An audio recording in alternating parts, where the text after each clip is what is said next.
पंढरपूर कॉरिडॉरच्या संदर्भात सगळ्यांना विश्वासात घेऊनच या ठिकाणी आम्ही काम करतो आहोत। कोणाचंही नुकसान आम्ही होऊ देणार नाही। तो दुकानदार असो, तो घर मालक असो, तो सामान्य माणूस असो, कोणाचंही नुकसान न करता सगळ्यांचं योग्य पुनर्वसन करून या ठिकाणी हा कॉरिडॉर आपण तयार करणार आहोत। त्या संदर्भात जिल्हाधिकाऱ्यांनी एक मोठं कन्सल्टेशन केलेलं आहे, चर्चा केलेली आहे। अनेक लोकांची चर्चा करून त्यांच्या शंका देखील दूर केल्या आहेत।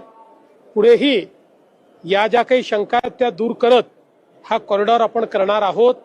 आणि मी आपल्या माध्यमातून पंढरपूरच्या मंदिर परिसरातील आमचे नागरिक, भाविक, दुकानदार, व्यावसायिक सगळ्यांना आश्वस्त करू इच्छितो की कोणालाही उद्ध्वस्त न करता या ठिकाणी सगळ्यांचं पुनर्वसन योग्य प्रकारे करून हा कॉरिडॉर आपण करणार आहोत।